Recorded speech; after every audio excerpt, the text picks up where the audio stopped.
Good morning, good afternoon and good evening सभी प्यारे प्यारे बच्चों को जो कि मुझे देख रहे हैं इस वक्त, जो कि मेरी क्लास अटेंड कर रहे हैं। तो मैं उन सभी को बताना चाहती हूँ कि आप मेरी क्लास में आए हैं क्योंकि हम सभी साइंस पढ़ने वाले हैं और साइंस में हम पढ़ेंगे केमिस्ट्री।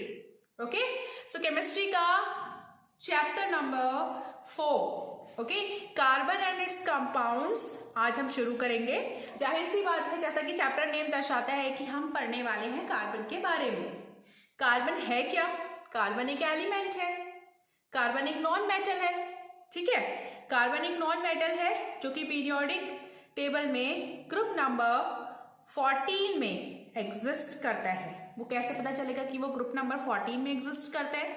उसके लिए ये तो आपको याद करना पड़ेगा, या फिर कुछ छोटी मोटी ट्रिक्स हैं जिसके थ्रू आप पता कर सकते हैं कि कैसे हो रहा है, कैसे कार्बन जो है ग्रुप नंबर 14 में आ रहा है, पीरियड नंबर 2 में आ रहा है। वो सब बात की बातें, वो सब अगले चैप्टर की बातें हैं। ठीक है, तो अभी हम बस ये जानते हैं कि कार्बन कहाँ एग्जिस्ट करता है और कैसे एग्जिस्ट करता है। सबसे पहले इंट्रोडक्शन में हम शुरू करते हैं symbol. So what is a symbol? Symbol is C. ठीक है, कार्बन को अगर शॉर्ट फॉर्म में लिखना है तो हम उसको लिखते हैं सी से। कार्बन को अगर मैं कंप्लीटली लिखना चाहूँ तो मैं उसको लिखूंगी 6C12। ठीक है, 6C12 का मतलब है कि 6 उसका एटॉमिक नंबर है और 12 उसका एटॉमिक मास है। ठीक है, तो यानी कि नंबर ऑफ इलेक्ट्रॉन्स जो है कार्बन के पास वो है 6, नंबर ऑफ प्रोटॉन्स जो है कार्बन के पास वो है 6 और नंबर ऑफ न्यूट्रॉन्स जो है कार्बन के पास वो भी है 12 - 6। इसका मतलब 6। सो अगर हमें कार्बन के बारे में याद करना है तो देखो कितनी अच्छी ट्रिक है। 6 6 6 6 प्रोटॉन, 6 इलेक्ट्रॉन्स एंड 6 न्यूट्रॉन्स। ये सब हमें कार्बन के बारे में जो बेसिक नॉलेज है ना बच्चों, वो होना बहुत जरूरी है क्योंकि पूरा ही चैप्टर कार्बन के ऊपर बेस है। और अगर हम ये सब छोटी छोटी चीजें छोड़ देंगे ना तो हमें बाद में प्रॉब्लम हो सकती है। इसीलिए हमें पता होना चाहिए कि कार्बन के पास कितने इलेक्ट्रॉन हैं, कितने प्रोटॉन हैं और कितने न्यूट्रॉन हैं। आप लोग कॉपी और पेन निकाल करके ये सब नोट डाउन कर सकते हैं। ठीक है, अब कार्बन के बारे में थोड़ा और जानते हैं बच्चों। ये पीरियोडिक टेबल में ग्रुप नंबर कौन से ग्रुप में एग्जिस्ट करता है बच्चों? इसके लिए मैं आपको एक ट्रिक बताती हूँ।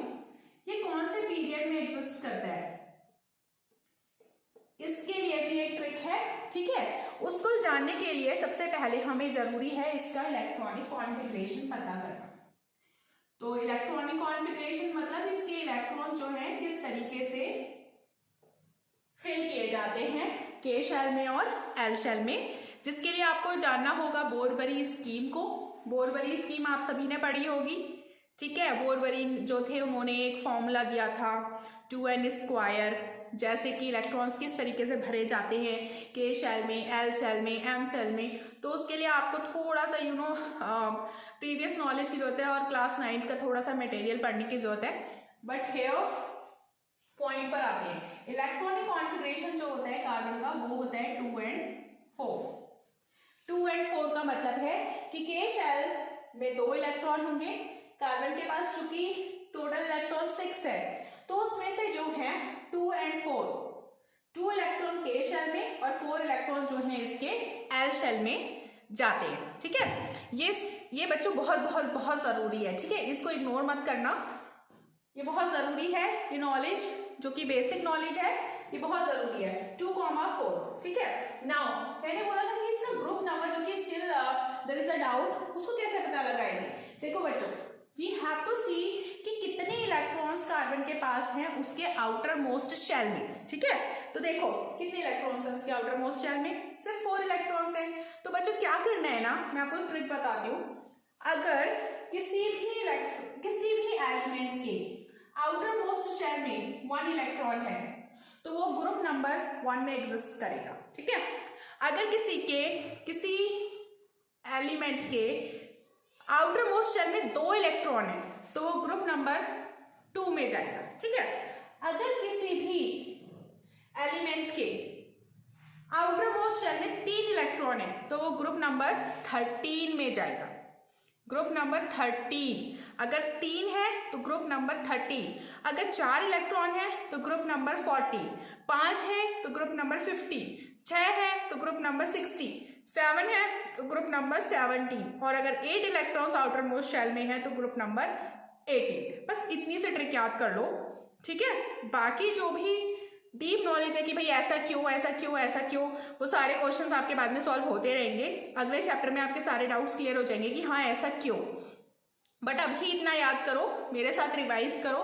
अगर एक इलेक्ट्रॉन आउटर मोस्ट शेल में है तो ग्रुप नंबर 1। अगर 2 इलेक्ट्रॉन जो है आउटर मोस्ट शेल में है तो ग्रुप नंबर 2। 3 इलेक्ट्रॉन है तो ग्रुप नंबर 30। 4 इलेक्ट्रॉन है तो ग्रुप नंबर 40। 5 इलेक्ट्रॉन है तो ग्रुप नंबर 15। 6 इलेक्ट्रॉन है तो ग्रुप नंबर 16। 7 इलेक्ट्रॉन्स है तो ग्रुप नंबर 17। ओके, 8 इलेक्ट्रॉन्स है तो ग्रुप नंबर 18। तो बच्चों ये सब हमने याद कर लिया। तो हमारा जो है कार्बन बिलोंग करता है ग्रुप नंबर 14। हो गया ना इजी, हो गया ना इजी। एक बार और फटाफट से रिवाइज कर लेना, ठीक है। नाउ पीरियड नंबर के लिए बच्चों वी सी कि कितने शेल हैं कॉन्फ़िगरेशन में, इसके इलेक्ट्रॉनिक कॉन्फ़िगरेशन से कितने शेल भर गए हैं।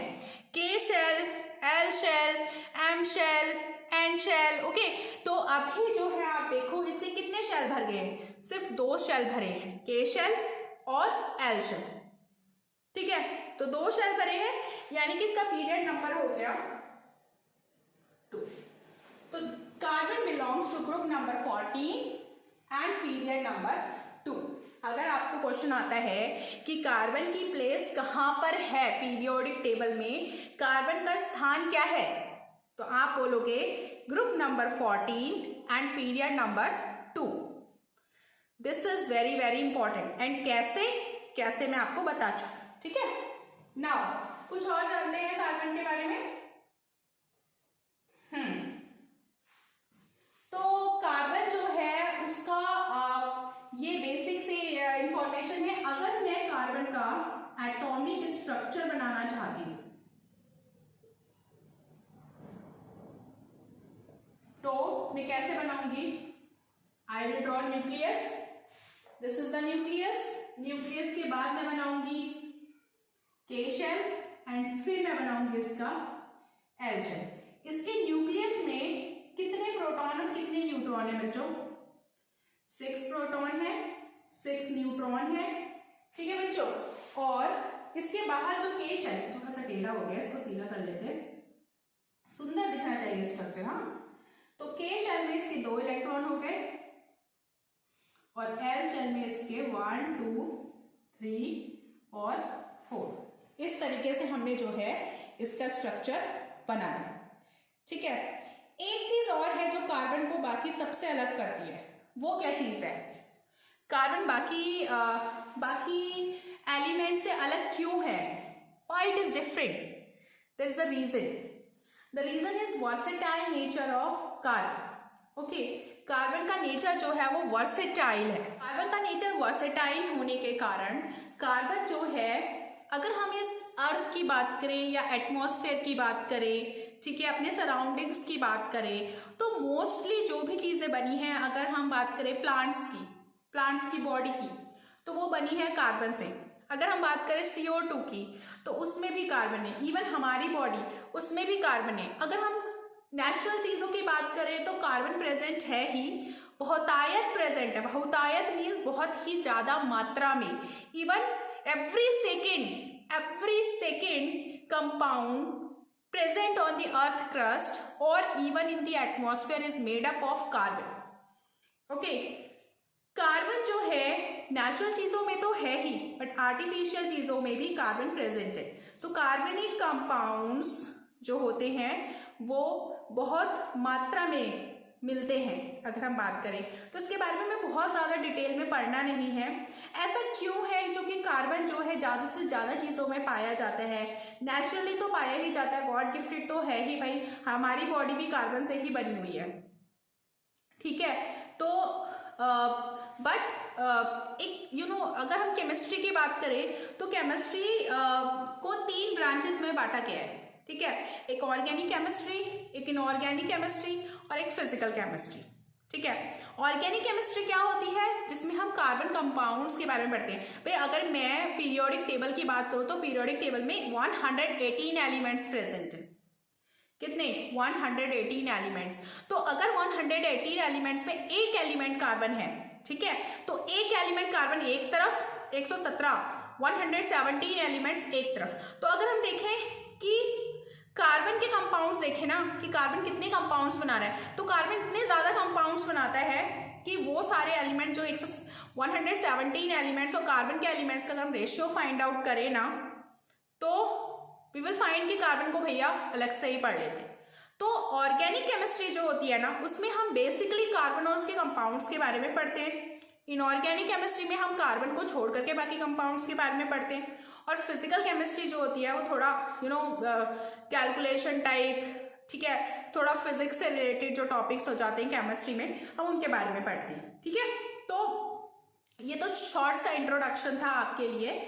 अभी तो पिक्चर पूरी बाकी है, अगली क्लास में पढ़ लेना भाई। ठीक है, तो अभी जो है हम पढ़ते हैं कि कार्बन का नेचर ऐसा क्यों है कि वो बहुत सारे कंपाउंड्स बना लेता है, वो वर्सेटाइल नेचर शो करता है। तो इसके कारण क्या है और ये किस तरीके के कंपाउंड्स बनाता है। बच्चों बहुत इंपॉर्टेंट टॉपिक है, ठीक है, इसको ध्यान से पढ़ें। So little bit introduction about carbon compounds, means carbon जो है वो किस तरीके के कंपाउंड्स बनाता है। ठीक है, तो कार्बन के बारे में जैसा कि हम पढ़ चुके हैं, जैसा कि हमने इसका स्ट्रक्चर देखा भी। ठीक है, हमने देखा इसका जो कॉन्फ़िगरेशन है वो बताता है कि इसके पास 2 और 4 इलेक्ट्रॉन्स है। 2,4 मतलब इसके के शेल में 2 इलेक्ट्रॉन है, इसके एल शेल में कितने इलेक्ट्रॉन है? 4। अब हर किसी एलिमेंट का एक नेचर, हर किसी का इस दुनिया में एक एम है। ठीक है, कि भाई ऐसा हो जाए तो मैं आराम से बैठ जाऊं, वैसा हो जाए तो मैं आराम से बैठ जाऊं। इसी तरीके से कार्बन का भी एक नेचर है। भाई कार्बन का क्या, सारे एलिमेंट्स का ही एक नेचर है। They want to get stability, they want to get stable configuration. Stable configuration से आप लोग क्या समझते हो? स्टेबल कॉन्फ़िगरेशन अगर मैं आपको बताऊं तो उसका मतलब ये है कि हर एलिमेंट की ये चाह है,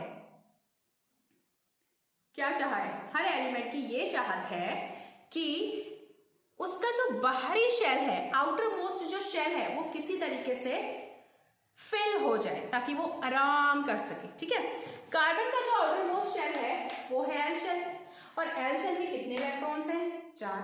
अब हर किसी बच्चे को ये पता होना चाहिए कि what is the capacity of the L shell. The capacity of L shell is 8 L shell की कैपेसिटी होती है। मतलब कार्बन को जो है किसी तरीके से या तो एल शेल को भर लेना है, ठीक है, या फिर के शेल को भर लेना है। उसको ऐसा जुगाड़ करना है कि किसी तरीके से या तो उसके पास ये 4 जो इलेक्ट्रॉन है ये 8 हो जाए, या फिर वो ये 4 इलेक्ट्रॉन्स डोनेट कर दे एंड देन उसके पास सिर्फ के और के शेल रह जाए। ठीक है, समझ रहे हो ना हमें क्या कह रही हूं? मैं ये कह रही हूं कि कार्बन के पास 2 ऑप्शंस है। Either carbon should donate 4 electrons or carbon should take 4 electrons. Now we are going to discuss both cases one by one and we will justify ki why these 2 cases are not possible for carbon. Okay, now case number 1. Suppose carbon donates, suppose carbon gets +4. Fine, ये ज़्यादा English पे यहाँ पर मत जाइए ना, ठीक है। तो suppose carbon gets C+4. Okay, why carbon will get C+4? If the electronic configuration of carbon becomes 2,4 instead of 2,4, it becomes, if it is C+4, so it will be only 2. Fine, it will be only 2. अगर carbon 4 electrons they देता है तो उसका configuration सिर्फ और सिर्फ 2 रह जाता है। उसके पास सिर्फ 2 इलेक्ट्रॉन रह जाते हैं जो कि पहले 6 थे। ठीक है, यानी कि उसका जो एटॉमिक स्ट्रक्चर है वो कुछ इस तरीके का हो जाएगा। भाई प्रोटॉन तो उसने दिए नहीं है, प्रोटॉन तो अंदर छुप करके बैठे हुए हैं, तो प्रोटॉन तो उसने दिए नहीं, न्यूट्रॉन भी उसके सेम ही रहेंगे जो थे, दान उसने किया है इलेक्ट्रॉन्स का। ठीक है, तो 2 इलेक्ट्रॉन उसके जो है के शेल में रह गए। अब एल शेल जो है वो दे चुका है। ठीक है, बट ये हम सोच रहे हैं, ऐसा होता नहीं है, ऐसा होता नहीं है क्योंकि उसके पीछे एक कारण है। कारण ये है कि to donate 4 electrons carbon need high amount of energy. Carbon को बहुत ज्यादा एनर्जी चाहिए so that it can donate 4 electrons and carbon does not have such huge amount of energy.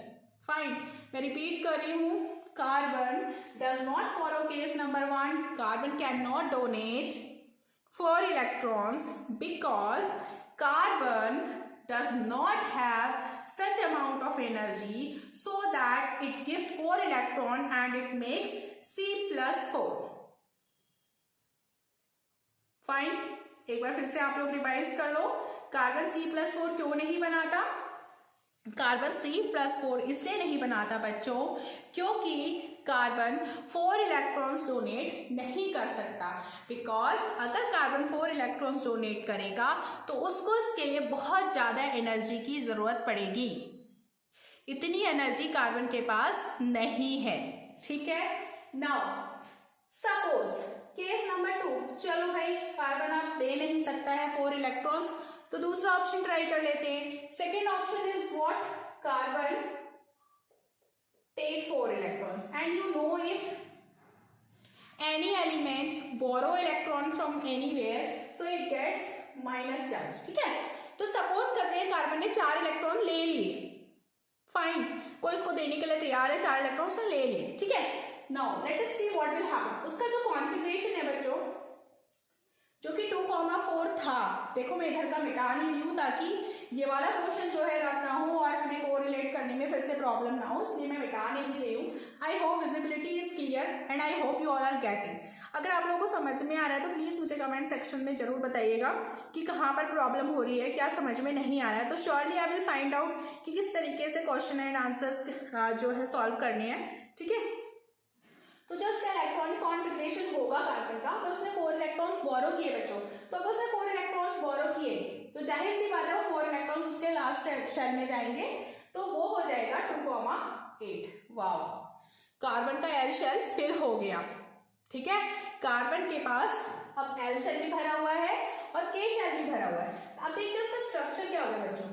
के शेल में भाई प्रोटॉन और न्यूट्रॉन ने तो साफ कह रखा है कि भाई हमें कहीं मत भेजना, हम नहीं जाएंगे, भेजना है तो इलेक्ट्रॉन्स को ही भेजना। ठीक है, तो भाई 2 इलेक्ट्रॉन हो गए उसके के शेल में, फाइन। अब जो उसका एल शेल है ना बच्चों, एल शेल, उसमें कितने इलेक्ट्रॉन्स हो गए? 1 2, ये 4 तो पहले से ही थे, 4 नए मेहमान आ गए हैं, 6 7 और 8। देखो बदल गया ना एटॉमिक स्ट्रक्चर। ठीक है, ना एक चीज हमें यहाँ पे नोट ये करेंगे कि भाई कार्बन के पास 6 प्रोटॉन है और 6 इलेक्ट्रॉन थे, अब 4 और इलेक्ट्रॉन आ गए जो कि नेगेटिव चार्ज कैरी करते हैं। अब एक एटम बैलेंस कब होता है? कब होता है एक एटम बैलेंस? जब उसके पास number of proton and number of electrons क्या होते हैं? इक्वल होते हैं। ज्यादा से ज्यादा 1-2 इलेक्ट्रॉन का आदान प्रदान चलता है भाई। ठीक है, क्योंकि होता क्या है ना, जब बहुत ज़्यादा इलेक्ट्रॉन हो जाएंगे और कम प्रोटॉन रहेंगे न्यूक्लियस में तो वो ना थोड़ा डिसबैलेंस क्रिएट कर देगा। ठीक है, जैसे अगर मैं यहाँ देखूँ तो यहाँ पे सिर्फ 6 प्रोटॉन है, तो ये जो 6 प्रोटॉन है ना, ये सिर्फ 6 इलेक्ट्रॉन्स को ही तो होल्ड कर पाएंगे ना, बाकी जो 4 इलेक्ट्रॉन है उनको संभालना थोड़ा मुश्किल हो जाएगा 6 प्रोटॉन्स के लिए। तो ये वाला केस भी पॉसिबल नहीं है कार्बन के लिए, क्योंकि कार्बन अगर 4 इलेक्ट्रॉन्स लेगा तो उस केस में क्या होगा? 4 इलेक्ट्रॉन लेने का मतलब है कि अनस्टेबिलिटी क्रिएट करना for itself, because it is not easy for 6 proton to hold 10 electrons. Fine, clear. Case number 1 क्यों पॉसिबल नहीं है? केस नंबर 1 इसलिए पॉसिबल नहीं है बच्चों क्योंकि कार्बन को 4 इलेक्ट्रॉन्स देने हैं। carbon has to lose 4 electron in for case number 1. And if carbon will lose 4 electrons, then huge amount of energy will be required. So that is why case number 1 is not possible for carbon. Case number 2 is not possible for carbon because for case number 2 carbon needs to gain or needs to borrow 4 electrons from another element, and for such case 6 protons present in the nucleus of carbon cannot hold 10 electrons present in carbon. So that is why case number 2 is also not possible. Now what carbon will do? अब तो समस्या क्या है भाई, 4 electron देने को भी राजी नहीं है कार्बन, 4 इलेक्ट्रॉन लेने को भी राजी नहीं है कार्बन। तो प्रॉब्लम का सॉल्यूशन होगा कैसे?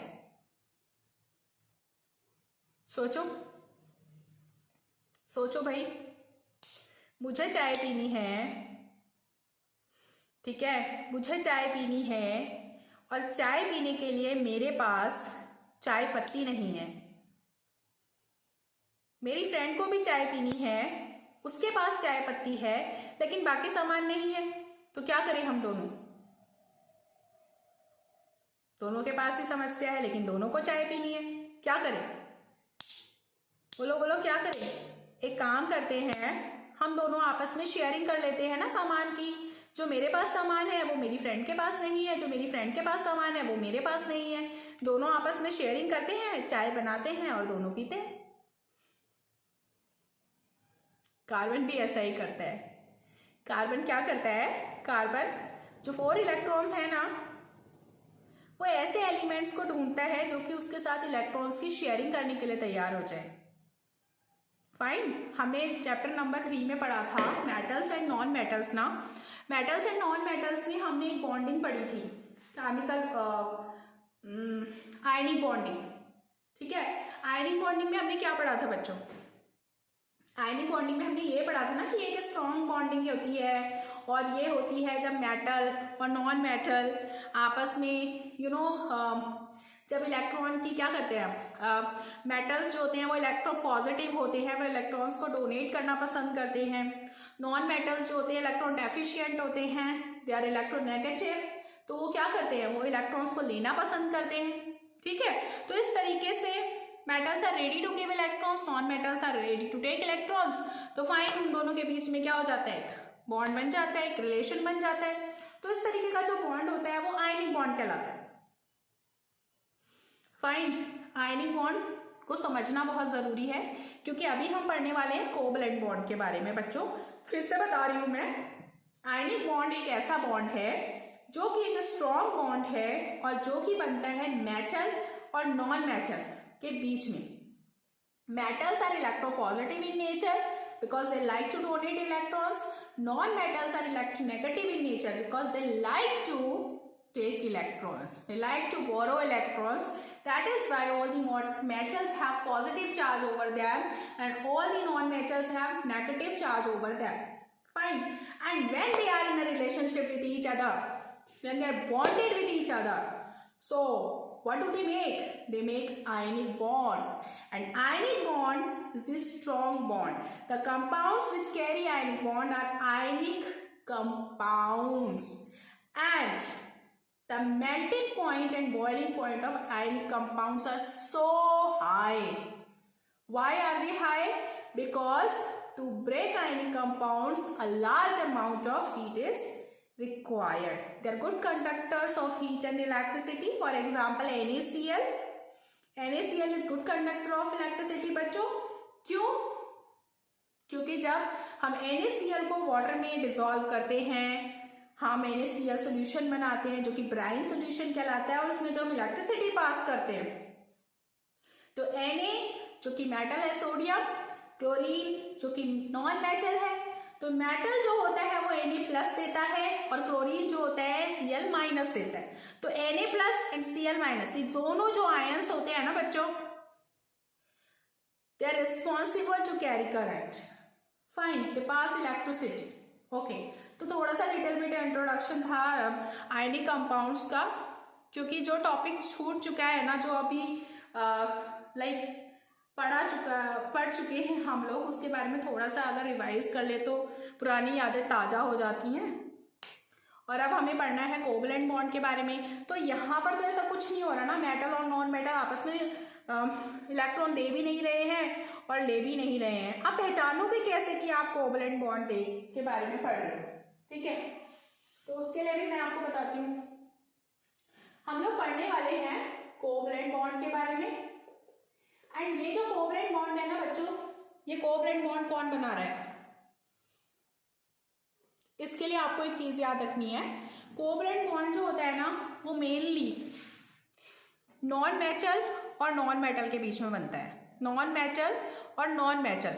और बनता कैसे है, इलेक्ट्रॉन्स की साझेदारी से, इलेक्ट्रॉन्स की साझेदारी से। साझेदारी जैसे मैंने भी बताया था ना, मुझे और मेरी फ्रेंड को चाय पीनी है, तो हमने क्या किया था, हमने सारे मटेरियल को क्या कर दिया, शेयर किया था ना। तो सेम वे यहाँ पर भी इलेक्ट्रॉन्स की क्या होनी है, शेयरिंग होनी है, ठीक है। इलेक्ट्रॉन्स की शेयरिंग होनी है बच्चों, इतना ध्यान रखना है हमको, ठीक है। तो covalent bond is the option with carbon. तो कार्बन जो होता है वो बाकी नॉन मेटल्स के साथ में, जरूरी नहीं है आपको कार्बन के बारे में पढ़ना है, आपके कोर्स में और भी बहुत सारे कोवलेंट बॉन्ड है जिनके बारे में आपको पता होना चाहिए। तो बस जस्ट एक शॉर्ट हमको पढ़ना था कि भाई कार्बन कौन सा बॉन्ड बनाता है, तो कार्बन कोवलेंट बॉन्ड बनाता है। क्यों बनाता है कोवलेंट बॉन्ड, क्योंकि कार्बन के पास ये दोनों ऑप्शन नहीं है। Carbon can not make plus ion, carbon can not make minus ion, तो that is why carbon goes for covalent bond, ठीक है। नाउ जैसे अगर एक एग्जांपल देखा जाए कि कार्बन जो है वो किसके साथ कोवलेंट बॉन्ड बनाता है, तो मैं आपको अगर ये एग्जांपल देना चाहूँ तो फॉर एग्जांपल हाइड्रोजन,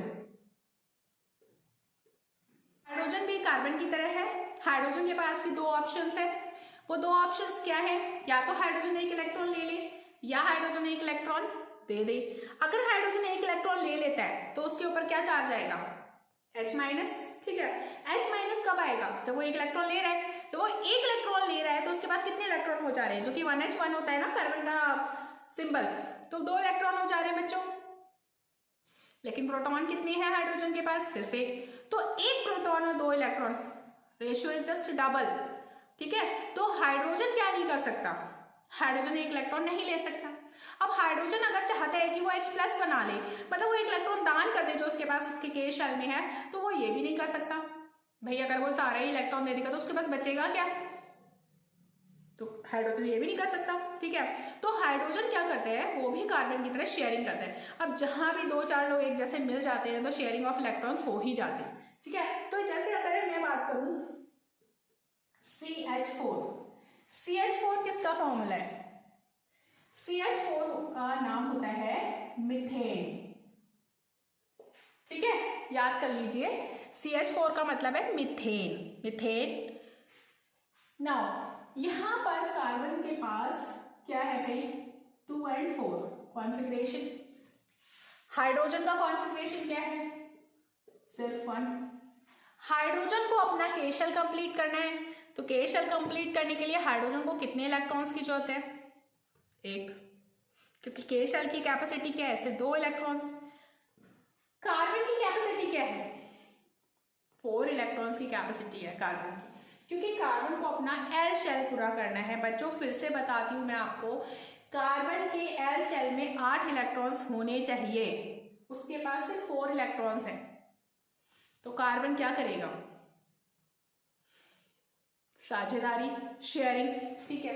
अब हाइड्रोजन की कैपेसिटी कितनी है, सिर्फ 1 इलेक्ट्रॉन।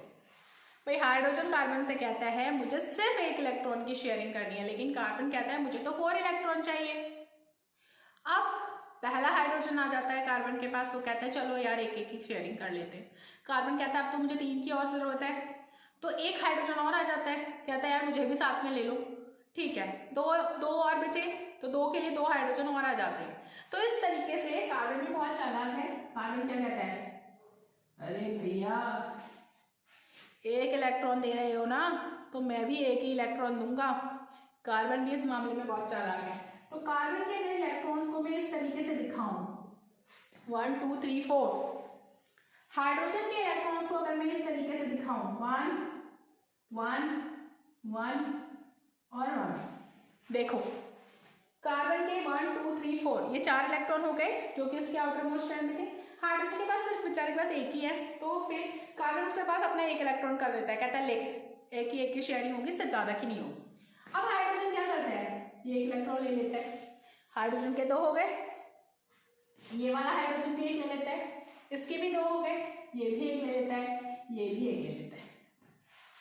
हाइड्रोजन के 2 इलेक्ट्रॉन्स कंप्लीट हो चुके हैं। कार्बन क्या करता है 2 4 6 और 8। कार्बन क्या करता है 1 1 1 1 इलेक्ट्रॉन्स क्या कर लेता है, लेता रहता है। तो इस तरीके से अगर मैं इस तरीके से बनाऊं बच्चों, तो मैं इस स्ट्रक्चर को ऐसे भी बना सकती हूँ। एक इलेक्ट्रॉन की साझेदारी हुई है ना बच्चों, तो कोवैलेंट बॉन्ड जो यहाँ पर बनेगा ना, उसको हम बोलेंगे सिंगल कोवैलेंट बॉन्ड। फाइन। तो कोवैलेंट बॉन्ड के टाइप्स होते हैं बच्चों, क्या क्या टाइप्स होते हैं, 3 टाइप का होता है, single covalent bond, double covalent bond and triple covalent bond. मुझे लगता है ये सारी इंफॉर्मेशन आप लोगों ने लिख ली होगी। अब अगर मैं इसे मिटा भी दूं तो आपको कोई गम नहीं होगा, है ना। चलो एक काम करते हैं, सिर्फ इतना ही मिटाते हैं ताकि जो है फटाफट से हमको आइडिया लग जाए कि भाई क्या क्या आपको लिखना है। तब तक आप इधर का लिख लो, मैं इधर का मिटा दूँ, ठीक है।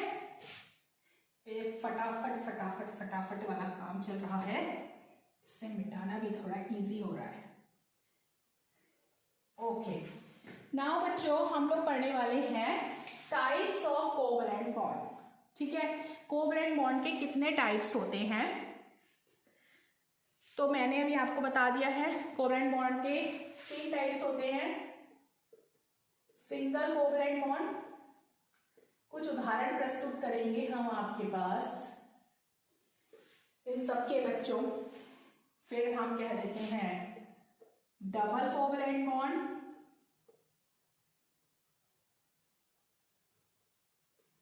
Okay, and then at last बच्चों ट्रिपल कोवैलेंट बॉन्ड।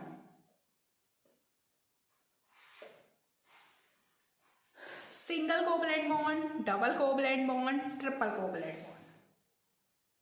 10 रुपए दोगे तो मैं 10 रुपए दूंगी, 20 रुपए दोगे तो मैं 20 रुपए दूंगी, 30 रुपए तुम दोगे तो मैं 30 रुपए दूंगी। कार्बन का साफ साफ रूल है, ठीक है।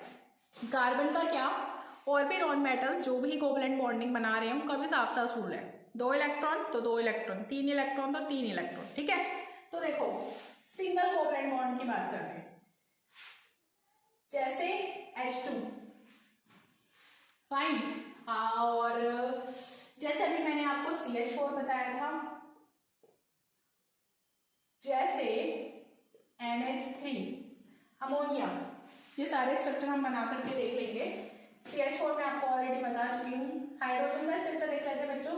हाइड्रोजन के पास सिर्फ एक इलेक्ट्रॉन होता है आउटर मोस्ट शेल में, इस बेचारे के पास भी एक है, दोनों बेचारे करीब करीब एक जैसे भाई, है ना। जरूरत कितनी है, सिर्फ एक इलेक्ट्रॉन की जरूरत है, ठीक है। तो फिर ये हाइड्रोजन क्या करेगा, इसके साथ एक इलेक्ट्रॉन की शेयरिंग करेगा। ये वाला हाइड्रोजन क्या करेगा, ये इसके साथ शेयरिंग करेगा एक इलेक्ट्रॉन की। तो देखो कितने इलेक्ट्रॉन्स की शेयरिंग हो रही है, एक एक की, दोनों ने एक एक इलेक्ट्रॉन आपस में शेयर किया है। तो फिर यहाँ पर जो बॉन्ड बन रहा है ना, वो सिंगल कोवैलेंट बॉन्ड है।